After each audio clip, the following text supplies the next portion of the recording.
मंच पर उपस्थित हैं नीलम कुलश्रेष्ठ। नीलम जी, आपका बहुत बहुत स्वागत है हमारे बातचीत के मंच पर।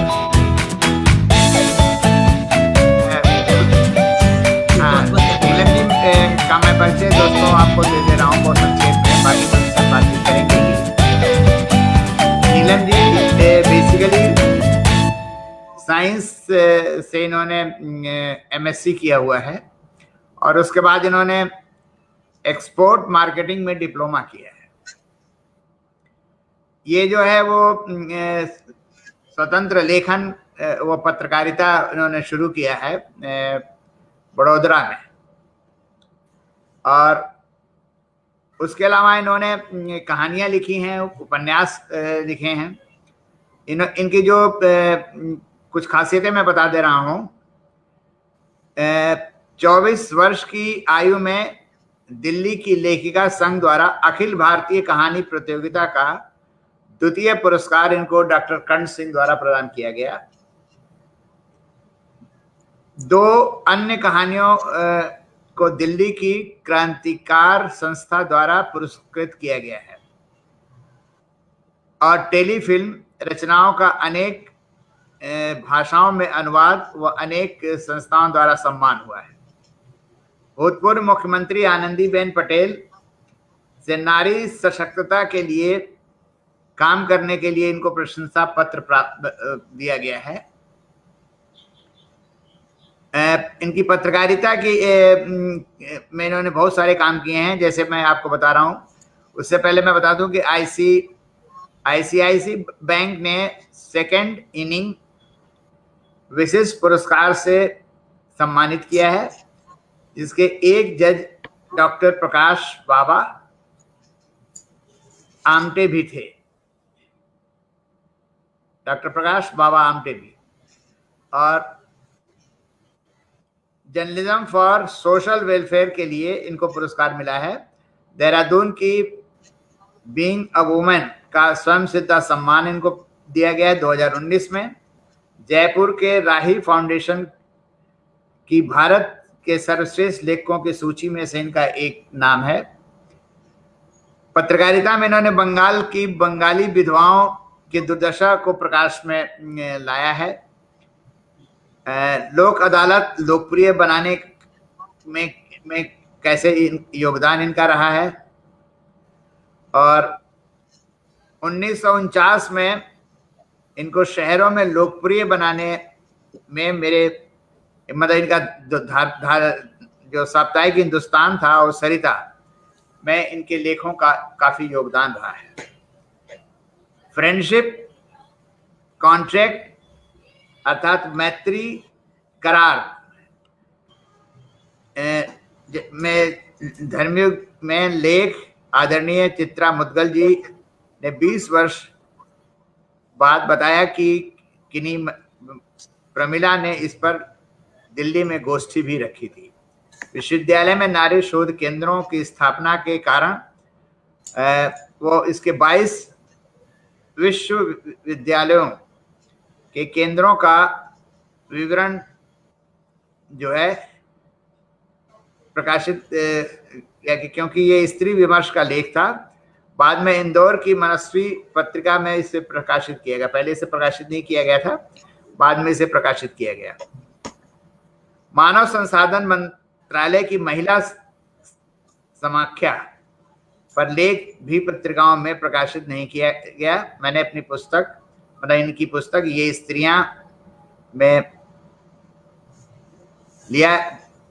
मैं इससे बाद में इन्होंने अपनी पुस्तक ये स्त्रियां में लिया। इनकी पुस्तकें जो हैं विज्ञान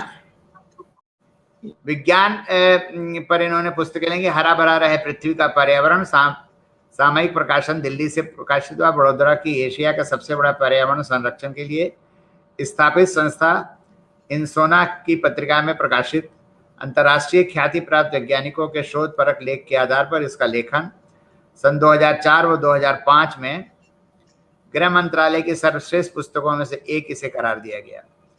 इसके 3 संस्करण आ चुके हैं। गुजरात हिंदी साहित्य अकादमी से इसे पुरस्कृत भी किया गया। कुछ लोग कुछ वैज्ञानिक शोध, नमन प्रकाशन दिल्ली से, स्त्री विमर्श जिंदगी की तनी डोर और ये स्त्रियां, मेधा बुक्स दिल्ली से, और इसके 3 संस्करण आ चुके हैं।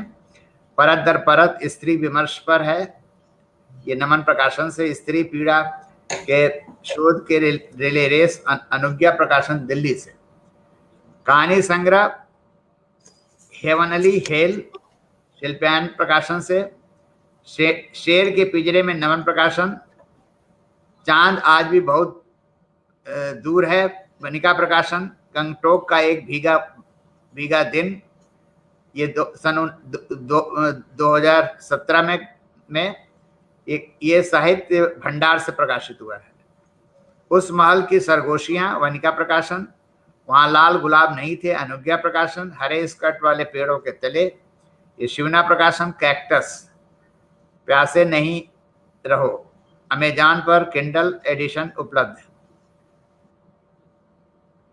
उपन्यास इनका दहशत, हवा जरा धीरे बहो, वनिका प्रकाशन से प्रकाशनाधीन है ये। पारू के लिए काला गुलाब, ये भी प्रकाशनाधीन है। लघु कथा संग्रह रोटी, व्यंग संग्रह महिला चटपटी बतकहिया, संपादित कहानी संग्रह रिले रेस का वनिका प्रकाशन। आप ऊपर ही विराजिए, नेशनल पब्लिकेशन जयपुर से। और इसके अलावा और भी बहुत कुछ है जो इनके बारे में संपादित किया है इन्होंने, काव्य संग्रहों को। संपादित पुस्तकें इनकी जो हैं, धर्म की बेड़िया, और धर्म की बेड़िया खोल रही हैं औरतें, धर्म के आर पार औरत, धर्म की बेड़ियां खोल रही औरतें, ये शिल्पायन प्रकाशन से। विशेष गुजरात सहकारिता समाज सेवा और संसाधन, किताब घर प्रकाशन से। बड़ोदरा की नार, मतलब महिलाओं पर ही होगा ये। ऑनलाइन प्रकाशन भी इन्होंने काफी किए। नॉटनल पे प्रीति सेनगुप्ता की कविता खामोशी के लिए विश्व पुस्तक मेले दिल्ली में प्रतिलिपि.com द्वारा अनुवाद सम्मान। मातृभारती ने प्रीति व नीलम के साथ 6 वीडियो लॉन्च किए हैं। नॉटनल द्वारा ई बुक, मातृभारती ऑनलाइन प्रकाशन द्वारा ई कहानी संग्रह का प्रकाशन, ऑनलाइन विशेष। और आजकल ये बड़ोदरा में नहीं, आजकल ये अहमदाबाद में रह रही हैं। तो नीलम जी, इतना तो आपका परिचय हो गया, बहुत ज्यादा हो गया मेरे ख्याल से। नहीं, मैंने कहा कि इम्पोर्टेंट है, इसलिए मैंने इसमें बीच में कुछ कम नहीं किया। और बाकी थोड़ा आपसे बात करेंगे। पहले तो मैं आपको, हाँ बोलिए। एक प्रबुद्ध कहानीकार और ऊपर से मोबाइल टावर्स के विकिरण के जो हमारे अंतरराष्ट्रीय ख्याति प्राप्त लेखक यश तिवारी जी को आमंत्रित, बाद मुझे वरिष्ठ लेखिका के बतौर आमंत्रित किया है। तो ऐसे प्रबुद्ध व्यक्ति के मंच पर और चैनल पर आकर मुझे बहुत अच्छा लग रहा है। बहुत बहुत धन्यवाद। आपको भी बहुत बहुत धन्यवाद कि आपने समय निकाल के मुझे थोड़ा समय दिया है जी। ये बताइए कि जैसे पढ़ाई आपने केमिस्ट्री में की, उसके बाद से फिर आपने उसमें एक्सपोर्ट मार्केटिंग में आपने काम किया, मतलब उस पढ़ाई की, ये लेखन की तरफ आपका रुझान कैसे शुरू हुआ? एक्चुअली 17-18 साल की थी तब मैंने एक कहानी लिखी थी और वो कॉलेज पत्रिका में प्रकाशित हुई थी, आगरा कॉलेज की। तो वो ताज्जुब करेंगे, वो कहानी अगर पुराने कॉलेज मुझे आज भी मिलते हैं तो उन्हें कैक्टस नाम आज तक याद है। तो इस तरह से मेरी कहानी यात्रा शुरू हुई। फिर मैं जब यहाँ आई तो थोड़ी बहुत पत्रकारिता मैंने आगरे से शुरू कर दी थी। जब यहाँ आई मैं अपने बड़ौदा में, तो बड़ौदा में थोड़ी बहुत पत्रकार इंटरव्यूज बना लिए। तो मैं ये देखती थी बहुमंजिली इमारतों में बहुत सी दोपहर में जाती थी, तो वो जो आयाएं हैं छोटे में लिए दूध की बोतल लिए बैठी रहती हैं। तो तभी मैंने निर्णय ले लिया था कि मेरे बच्चे कभी भी ऐसे नहीं पलेंगे। तो मैंने स्वतंत्र पत्रकारिता इसीलिए भाई मैं बच्चों को भी देख सकूं फिर ये था कि बड़े हो जाएंगे तो मैं अपना नौकरी वगैरह कर लूंगी, लेकिन फिर वो फिर बच्चों का मोह, और फिर आप जो काम कर रहे हैं, और गुजरात में इतनी इतनी मुझे आकर्षक चीजें दिखाई दी जिनको लोग भारत में जानते नहीं थे। शायद आपने मेरे परिचय में पढ़ा हो कि 3-3-4 प्रकाशित की जाती थी। फिर भी मैंने सोचा कि मैं ऐसा काम करूं कि लोगों को पता तो लगे कि गुजरात में क्या हो रहा है। जी, तो मेरे मैंने पत्रकारिता पहले की, उसके बाद से आपने कहानियां लिखना शुरू किया? नहीं, कहानी लिखनी मैंने पहले शुरू की थी। और वहां पे आगरे में, हाँ, अमरकांत जी थे, इतने बड़े लेखक, इतने प्रबुद्ध लेखक मिल पाई।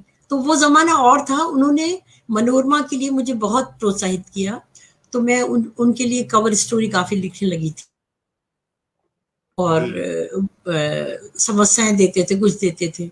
इसके बाद जब मैं यहाँ आ गई तो ये गुजरात को समझना, गुजरात की संस्कृति को समझना, और आपको खुशी होगी, ये पुस्तक मैं दिखाना चाहती हूँ। इसकी जो ये 25-30 साल की यात्रा है मेरी, किताब घर से प्रकाशित है। थोड़ा ऊपर करिए। हाँ, थोड़ा ऊपर करिए इसको। हाँ जी। तो हाँ, आदरणीय अनुपम मिश्र जी ने, स्वर्गीय गांधी थे, उन्होंने इसकी प्रस्तावना लिखी है। तो ये मेरे लिए बहुत बड़ा पुरस्कार है। तो कहानियां आपने लिखी। अच्छा, ये बताइए, जैसे कई बार ऐसा होता है कि कहानी लिखने के बाद आदमी कहानी में रम जाता है या उपन्यास लिखने लगता है। जी, पत्रकारिता की तरफ आपका रुझान कैसे हुआ?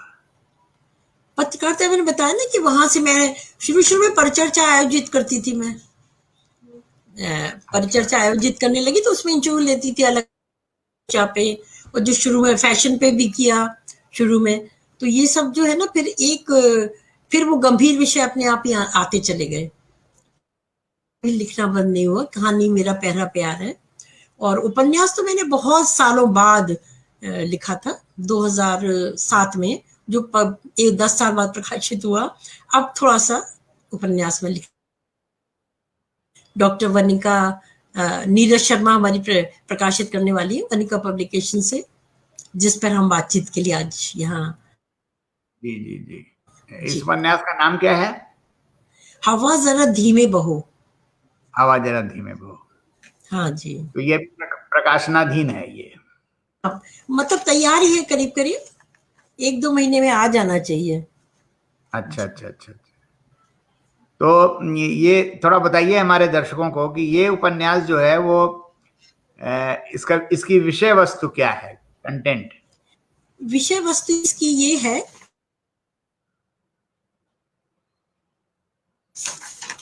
विषय वस्तु मैंने इसमें ये रखा है कि कोई भी पुरुष और स्त्री के साथ रहे वो विवाह से उत्तम नहीं है। इसका एक कारण भी है, क्योंकि मैं वृंदावन में मेरी ससुराल है, तो वहां मैंने देखा था घरों में साधु, लेकिन वो रिश्ते बना लेते हैं, मतलब वो भी परिवार बना लेते हैं। ऐसा नहीं कि आप दुनिया से अलग हो गए हैं तो आप जो है रिश्तों में भूल गए हैं, कोई चाचा है, काका है, बोलते हैं, ये बोलते हैं।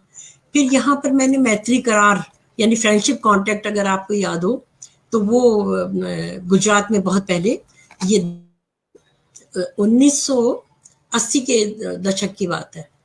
तो वहां पे ये मैत्री करार इन्होंने शुरू कर दिया था, जिसमें 100 रुपए के स्टैम्प, कोई भी साइन रजिस्ट्रार ऑफिस में जाके कोई भी स्त्री पुरुष के साथ रहने लगती थी। लेकिन उसमें बच्चे पैदा हो गए, फिर गुजरात ने इस पर प्रतिबंध लगाया, छोड़ देते थे उस स्त्री को, तो उसके पास कोई राइट्स नहीं रहते थे। फिर लिव इन रिलेशनशिप शुरू हुआ, आपने देखा ही अभी बहुत ही फैशन में है। तो ये 5-6 साल पहले संबोधन पत्रिका ने योजना बनाई थी कि लिव इन रिलेशनशिप पर एक विशेषांक निकाला जाए। मेरी कहानी आमंत्रित की। तब मेरा पहली बार चित्रा बुद्ध, उनसे मेरा पहली बार फोन पर बात हुई, तो उन्होंने मुझसे यही कहा कि आप जो है इस तरह कहानी लिखना है कि पारिवारिक व्यवस्था को प्रोत्साहन मिले कि, और फिर ये जो परिणाम है, और आपने अब देखा होगा जब ये लिव इन रिलेशनशिप पे भी जब बच्चे पैदा होने लगे हैं तो वापस महिलाओं को वही राइट्स दिए जा रहे हैं, अधिकार दिए जा रहे हैं जो कि विवाह में दिए गए थे। तो विवाह क्या बुरी चीज है, इसलिए मैंने इस पर लिखा था। और इसमें एक अंश सुनाना चाहूंगी।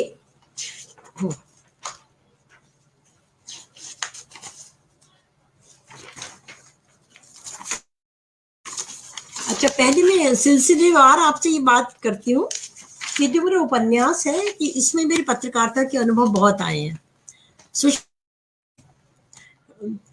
आपका आभार। तो जो भी सुन रहे हैं दर्शक, मुझे दिखाई नहीं दे रहा, आप सबका आभार।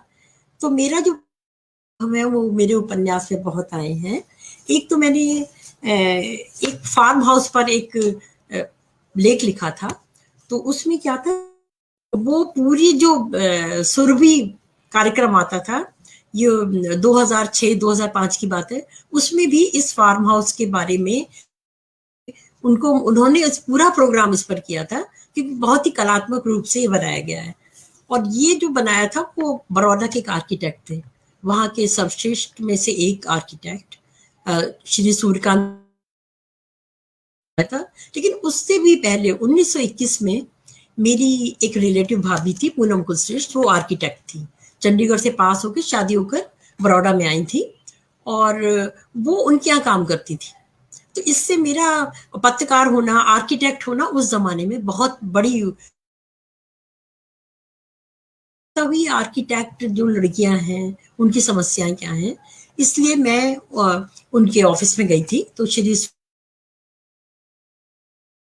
और वहां पे एक तनु लड़की थी, तनु मैंने नाम दिया है, एक लड़की थी जो आर्किटेक्ट थी, अनमेरिड। तो वो क्या, और वहां से गहने खरीद के उनको 4 स्टार 5 स्टार होटल में बेचा करती थी, और जाहिर है 100 गुना दाम में बेच रही थी। तो हमारी जो नायिका है इस उपन्यास की, वो तनु नायिका है। इसके बाद क्या हुआ कि मैंने ये धर्म में सर्वे हुआ था। फिर इसके बाद जब सूर्यकांत पटेल जी का जब फार्म हाउस उन्होंने बनाया था 2005-2006 के आसपास बनाया हुआ, तब मैंने वापस उसको, और जब सुरभि कार्यक्रम में देखा तो मुझे लगा अरे ये सारी दुनिया को पता है कि बड़ौदा में इतना खूबसूरत बड़ौदा, और मैं ही नहीं लिख पा रही। और ये कोई फार्म हाउस ऐसा नहीं था जैसे हम क्राइम थ्रिलर्स में आजकल देखते हैं, या कोई मर्डर मिस्ट्री वाला, उसको बचाते हुए बहुत सुंदरता से बनाया गया था। तो इसमें, और ये मैंने कहानी में लिखी थी कि उस साक्षात्कार में, मतलब ये जो मैंने इंटरव्यू धर्म के लिए किया था, वो मैंने बिना देखे फार्म हाउस में सिर्फ अपनी अकल यूज कर करके उसको लिखा था। साक्षात्कार तो बॉम्बे की प्रोफेसर है डॉक्टर जय आनंद, उन्होंने बड़ी खूबसूरती से अटूट बंधन में इस कहानी को प्रस्तुत भी किया था।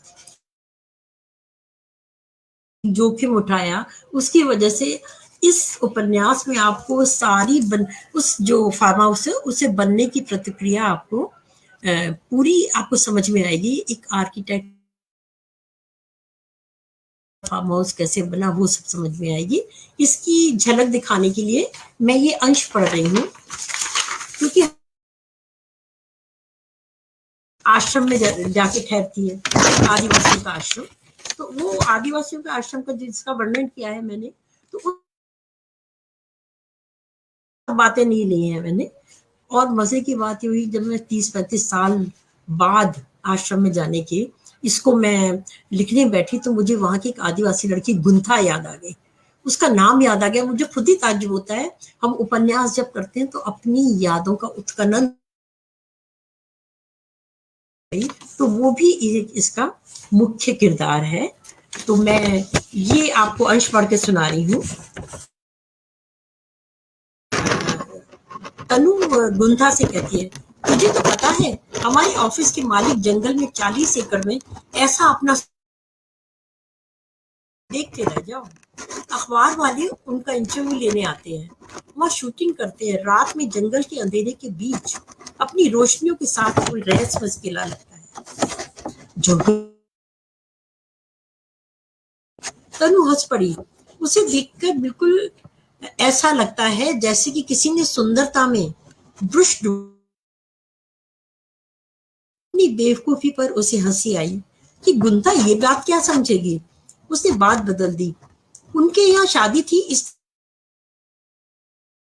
या भाग गए। दीदी ये फार्म हाउस क्या होता है? अरे यार, पहले तो बताया था कि रईस लोग जंगल कभी छुट्टियां बिताने जाते हैं, उसे फार्म हाउस कहते हैं। लेकिन हमारे साहब तो अपने परिवार के साथ वहां रहेंगे। जहां तक वो जंगल को बिना काटे उसकी उसकी नेचुरल खूबसूरती के साथ अपना किले जैसा घर बनवा लिया है। उसकी सीढ़ियां चढ़कर छत पर जाया जा सकता है। ग्रीन टाइल्स का ड्रैगन बना है। वह स्विमिंग पूल है, वहां पर वे पार्टियां करा करेंगे। कार भी ऊपर जा सकती। क्या होता है? चीनी भयंकर बहुत बड़ा सांप। गुंथा का मुंह खुला का खुला रह गया। रईस लोग घर भी सजाते हैं जी। और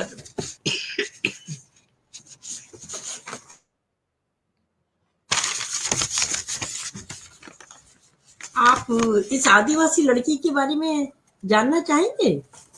ये नहीं, जो पहले आपने तो ये जो उपन्यास है, जी आपने फार्म हाउस का जिक्र किया, तो जी इस उपन्यास में मतलब आप क्या बताना चाहते हैं, मतलब इसका सेंटर पॉइंट क्या है?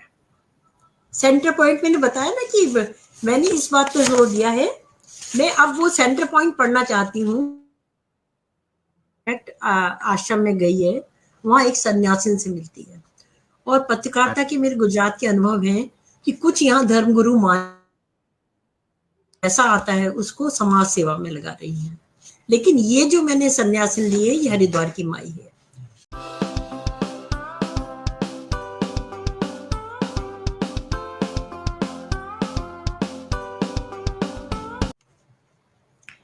तनु महत्वाकांक्षी है, शादी नहीं करना चाहती। वह एक सन्यासिनी से मिलती है। सन्यासिनी तनु से पूछती है, लगता है तुम बहुत महत्वाकांक्षी हो। नहीं है, वह बच्चों की तरह ठुमकी। अब मैं शादी नहीं करूंगी, कुछ साल बाद आपकी तरह बनूंगी। बेवकूफ लड़की। सामने आई, तड़प कर बोली, सन्यासिन बोली, क्या रखा है सन्यास में? ये आप कह रही हैं। जीवन की ये विचित्रता है। चरम विलासी भोग या परम सात्विक योग दोनों ही अपने आप में अधूरे हैं, नितांत अधूरे। अपने पूर्ण की प्राप्ति के लिए भटकते हुए तनु पूछती है, भोग के बारे में तो मान सकती हूँ, लेकिन चरम योग क्यों दहकता अपनी पूर्णता? अभी तू नहीं समझेगी, बच्ची है। नहीं नहीं, अब मैं बड़ी हो गई हूँ। अच्छा तो सुन, भारतीय मनुष्यों ने युवावस्था के लिए गृहस्थाश्रम को चुना था। मैंने आसपास के सब मैंने आसपास के समाज में देखा है, गृहस्थ नहीं है। इसमें भी मनुष्य अशांत बना रहता है। सन्यासिनी गंभीरों कहती हैं, अशांति तो संसार में हर स्थान पर है, लेकिन ग्रह भोग का अद्भुत संगम है। जीवन के सुखों को भोगता हुआ मनुष्य का मन बार बार साथ वालों की स्वार्थपरता से उछलता रहता है। कीर्तन करके किसी भी तरह मन को योगी बनाए रखता है। जीवन फिर भी सहजता से अपनों के बीच कट जाता है। 30 बरस पहले मुझे ये जीवन ज्ञान मिला, लेकिन तब तक बहुत देर हो चुकी थी। नहीं बता रही है तनु को कि विवाह व्यवस्था बहुत जरूरी है शादी के लिए। तो मेरा आभार जो है बड़ौदा के दुर्गेश उपाध्याय जी को है, जो एक पत्रकार है। उन्होंने 11 साल जब स्थिति का उन्होंने सर्वे किया था और एक पुस्तक भी लिखी है उनकी आदिवासी के गीतों पर। तो इसमें क्या है, जो गुंथा हमारी आदिवासी लड़की आश्रम में रह रही है, उसको वहां के जो गुरु थे छोड़ा कर रहे थे, वो इसके माँ बाप ने उनको महाजन को बेच दिया था। तो महाजन की पत्नी भी थी। तो आप जो मैं दृश्य दिखाने जा रही हूँ वो आदिवासियों की क्रूरता का एक नमूना है कि समाज में अच्छी नहीं है, लेकिन ये अति है, क्योंकि अगर उनके आदिवासियों में रिवाज है खुद तो कितनी पत्नी कर लेंगे, कोई पुरुष बैठ जाए तो फिर वो उसकी खैर नहीं है, उसको कत्ल भी हो जाते हैं मतलब। तो मैं इसमें क्या होता है कि जब महाजन को पता, आदिवासी में प्रचलित है, अपने यहाँ ओझा कहा जाता है, और ये कहते हैं भूत उतारने वाला, भूत उतारने वाले होते। तनु गुंथा से वो सब सुनकर सिहर रही है, किस तरह गांव के लोग दारू पीकर महाजन के कलश के मुंह पर तश्तरी में गेहूं रखकर उसे एक लकड़ी से बुझाता रहा होगा। मधुर धुन पर ये लोग ऐसे समय के लिए रचे अपने लोक गीत गाते रहे होंगे। महाजन मनसा को पीटते होंगे, कभी बाल खींचकर झिझोड़ देते होंगे। वे स्त्री जितना जाते होंगे, बड़वा स्त्री के शरीर पर पड़ गए नील घावों से, बहते खून से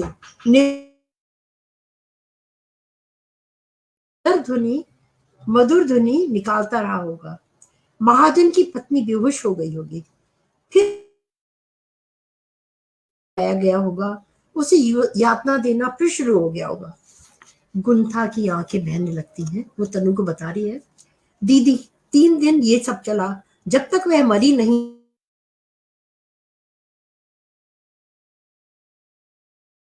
तो उसका जानवर छीनने के लिए भुआ का या बड़वा मार जाते हैं। हमारे समाज में आज भी औरतों को ऐसा ही दुख देने में, उन्हें मार डालने में अपनी वीरता समझता है। जी मैं आगे बढ़ूंगा, अरविंद जी कुछ पूछना चाहें तो। इस में आपको आदिवासियों की और भी निर्मम रिवाज पढ़ने को मिलेंगे। और अरविंद जी ने एक बहुत महत्वपूर्ण बात पूछी थी कि इसमें फार्म हाउस का क्या रोल है। फार्म हाउस का ये रोल है कि वो जो सूर्यकांत पटेल जी का तनु काम करती है, वहां पर एक उसका कलीग उससे शादी करना चाहता है, दोनों उसमें काम करते हैं। तो बीच आर्के जब वो फार्म हाउस बन रहा है आते जाते रहते हैं, तो वो भी प्रक्रिया चलती रहती है। और ये इनके पीछे लगता है तनु के भी करती है, तो वो शादी करना चाहता है। और इधर सन्यासिनी है, जो सन्यासिन माँ है, वो भी बताती है कि एक डॉन नुमा व्यक्ति उनके पीछे पड़ गया था, और वो भी चाहता है उसके साथ ये आश्रम छोड़कर से शादी कर लूं, लेकिन वो आसक्त है उसके लिए, लेकिन वो अपना आश्रम नहीं छोड़ना चाहती। हमारी मित्र मैंने कहानी इसके ऊपर जो एक कहानी थी, हवा जरा थम के बहू, ये मेरी कहानी थी जिसको मैंने विस्तार दिया था। पहले हमारी जो मित्र प्यारी सी हैं सुषमा मुनिंद्र जी, उन्होंने भी एक कहानी लिखी योगक्षेम, उसमें भी मेरी बात है। और बाद में मैंने ये भी कुछ कहीं पढ़ा था कि वेदों में भी इस तरह की बात है कि चरम भोग और चरम योग, ये मैंने तो अनुभव से देखकर अपनी वेदों में भी कहीं किसी वेद में लिखा है कि चरम भोग या चरम योग दोनों ही आपस में अधूरे हैं। तो अब हमारी जो सेविका है वो भरवाड़ जाति की है, तो यहाँ पर रबारी और भरवाड़ जात है दो गुजरात में, तो ये लोग गाय पालते हैं।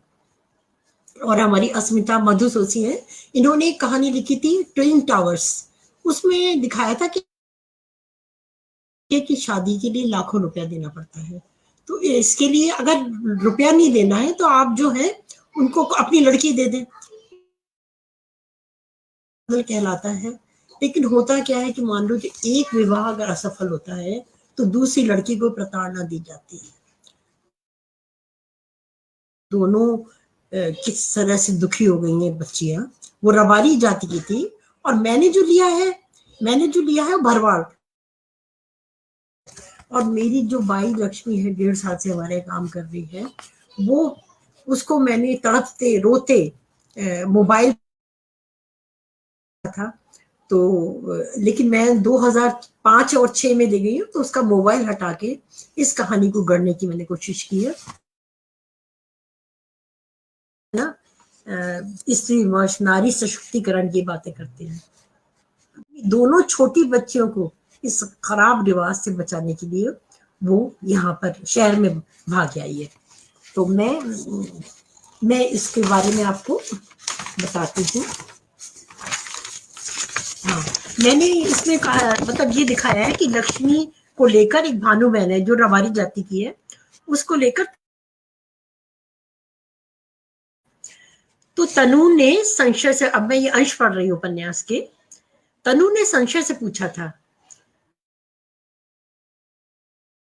ने गर्दन अकड़ाकर कहा था, वाजड़ा से आई हूं, कृष्ण हमारा भानज लगता है। अरे कौन सा की लारी लेकर खड़ा रहता है वो? वे हंस पड़ी थी। ना रे, मैं द्वारका की कन्हैया की बात कर रही हूँ, अपनी बहन देव की दी थी। तनु ने अपनी मुस्कुराहट छिपा दी थी। पता नहीं इतिहास विज्ञों को ये बात भानज लगता है। दरवाजे से बाहर जाती भानुबेन वापस लौट आई और लक्ष्मी से पूछने लगी, शादी इकली करी है कि हाटू ली दूं? हाटू ली दूं। सारू ये बात जानकर संतुष्ट हो भानुबेन चली गई थी। तनु इस बात का रहस्य समझ नहीं पाई। उसने लक्ष्मी से पूछा, ये तुम्हारी शादी हाटे पाते थई छे? सु मतलब क्या? मतलब शादी में आमना सामना किया था। अरे बाबा, ये आमना सामना क्या होता है? मतलब एक घर वाला लड़की की शादी जिस घर में करेगा, उनकी लड़की अपने बेटे के लिए लेगा। तीजे के साथ हुई, उनकी लड़की मेरी भाभी है। ऐसा? तुम्हारा आदमी क्या करता था? दारू पीकर गांव में के लिए 4-5 लाख रुपया चाहिए। मेरी सास चाहती थी मेरे 2 देवरों की शादी के लिए मैं दोनों बेटियों को लेकर अपने बापू के पास भाग आई। बप्पा के घर 2.5 साल रही। तुम्हारे पता करके नहीं की थी? अरे जब मैं 7 साल की थी, ये 9 साल का था। इसे सूरत हीरे की घिसाई की काम करने भेज दिया। आदमी से छुट्टा छेड़ा क्यों नहीं ले लिया? मैंने सुना है रबारियों में तलाक के बाद लड़की को लाखों रुपए मिलते हैं। अब इसका जवाब करिए। मैं कैसे दे सकती हूँ? समाज में मेरे बप्पा को सिर झुकाकर बैठना पड़े। उसने डबडबाई आंखों से सच ही अपना सिर झुकाकर दिखाया था। उसे अपनी बेटी, जो मेरी चाची सास लगती है, से संबंध तोड़ना पड़ जाए। अपनी बेटी को यानी मेरी भाभी को वापस ना ले जाए। मेरे भाई व भाभी में जोड़ी तोड़ दूं, सबको मुसीबत पर डाल दूं। लक्ष्मी की आंखों से आंसू बह चले थे। तो ये हमारे भारतीय नारी की स्थिति है, किसी भी वर्ग की हो। और आपको एक बात बता दूं कि जो अर्चना वर्मा जी थी, हंस की उपसंपादक, वो डाइवोर्सी थी। वो हमेशा उन्होंने भी कहीं लिखा है कि भारतीय गृहिणी की समझदारी के कारण ही उसी में जो प्यार छुपा हुआ है। तो ये भी एक संदेश देती है, लेकिन ये भी आपको बताएगी कि ये नहीं है कि अगर प्रताड़ना बहुत ज्यादा हो जाए तो भी आप पड़े हुए हैं। आपको उसमें मिलेगा आपको मेरे उपन्यास में। तो तनु शादी करती है या नहीं, सन्यासिन के पीछे जो डॉन पड़ा है उसका क्या होता है, और लक्ष्मी अपना क्या निर्णय करेगी, क्या अपना कदम उठाएगी जिंदगी के लिए। और गुंथा जो है, गुंथा भी एक आदिवासी लड़की है और रचनात्मक कामों में लगी हुई आश्रम के। तो उसके जीवन में क्या मोड़ आते हैं, तो ये सब जानने के लिए वो मेरा उपन्यास पढ़ना पड़ेगा। और मैं अनुरोध भी कर रही हूँ। और मैं दूसरी बात बता दूं कि बड़ौदा जो है एक संस्कार नगरी कहलाता है या कलाकारों का मक्का कहलाता है, और मैं इसे कहती हूँ city of the international souls. Arvind ji, आपको ताज्जुब होगा, छोटे से शहर में, क्योंकि ये गांधी का प्रभाव तो सब जगह है, लेकिन यहाँ पर महाराजा सयाजीराव तृतीय जो हुए थे, वो उनका 7-8 महीने उनका विदेशों में समय बीतता था। तो प्रगतिशीलता लेकर शहर में आए हैं, तो उसके कारण इतने सारे लोगों ने अंतर्राष्ट्रीय स्तर पर काम किया है, वो सब मेरी तो ऐसे शहर में रहकर मैंने बहुत से जो वहाँ के लोग हैं उनके बारे में, गरबा में जिस तरह से गुजरात गरबा में रंगों में डूब जाता है बिल्कुल, वो सब चित्रण, और हमारे छोटे रन में नमक तैयार होता है तो किस तरह से ट्रक जो है गांव से मजदूर भर भर के लाते हैं, और गर्मी के दिन होते हैं तो दिन में फावड़े चला चला के मजदूर किस तरह नमक ट्रकों में भरते हैं, वो दृश्य आपको ऐसे मिलने को मिलेंगे मेरे ख्याल से हिंदी इनके बारे में। और मुझे, मैं अभी से माफी मांग देती हूँ आप लोगों से कि हो सकता है कभी कभी बहुत कुछ बताने के चक्कर में ना तारतम्य, जब नीरज सुधांशु जी आपके हाथ में उपन्यास दें तब आप निर्णय लेंगे ये उपन्यास किस तरह का है। और मुझे और अरविंद जी आपको तो मैं भेंट करूंगी। बहुत ही शानदार लग रहा है कि बहुत शानदार उपन्यास होगा ये, क्योंकि इसका फलक बहुत बहुत धन्यवाद। इसका फलक बहुत चौड़ा है और बहुत सारी जानकारी लोगों को प्राप्त होगी इससे, आदिवासियों के बारे में, और जैसे आपने बताया वो कि नमक मजदूरों के बारे में।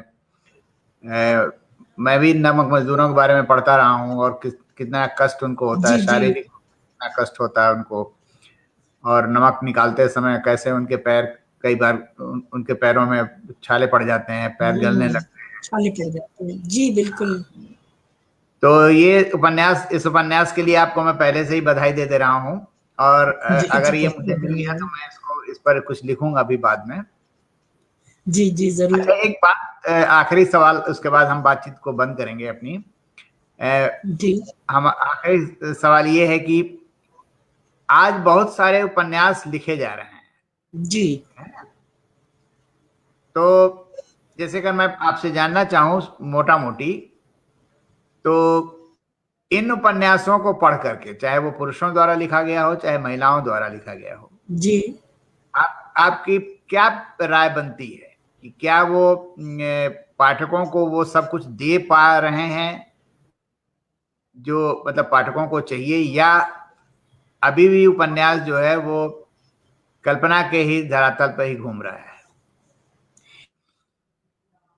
के लिए क्षमा चाहूंगी कि बहुत कम उपन्यास लिखती हूँ, पढ़ती हूँ मैं। जैसे मैंने फांस पढ़ा संजीव जी का, और जी का, हाँ, शेखर मलिक हैं जो, जिनको प्रेमचंद हंस कथा साहित्य पुरस्कार 2010 में मिला था, उनका मैंने, और हीरालाल नागर जी का श्रीलंका के बारे में जो लिखा है, ऐसे ऐसे उपन्यास में मंगा कर पढ़ती हूँ। और कालचिति पे मैंने हंस में भी लिखा था समीक्षा, उन चीजों को जानने की है क्योंकि मैं समीक्षक नहीं हूँ जो सब उपन्यास पढ़ सकूं। और शुरू में जो मेरी युवा उम्र थी, जब मैं खूब पढ़ सकती थी, लिख सकती थी, उन दिनों मेरी बहुत सारी तकलीफें करना भी तकलीफ हो गया था, और मेरी लड़ाई सीधे अभी भी तो आप युवा ही हैं आप। नहीं, हम मजाक नहीं, वो ठीक बात है। तो वो उन दिनों मेरी जो नहीं जो इससे मैं क्या हुआ, पत्रकारिता करते करते वो नारी विमर्श की लेखिका इसीलिए बनी कि मेरा टकराव सीधे यादव जी से था,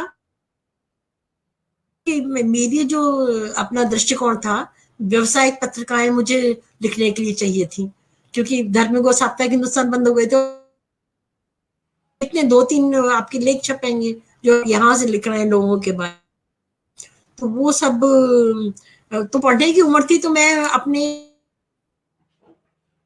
में पढ़ती थी और उसको मैं हिंदी में लिखती थी। और ये जब मैं साक्षात्कार फार्म हाउस में लेने गई थी पटेल जी का, उनके, मुझे हंसी आती है आज भी कि ये ऐसी की बात होगी कि उन्होंने ये पूछा था उनके पीए ने मुझसे कि आज नहीं है, आज स्थितियां नहीं है, उन्होंने कहा था,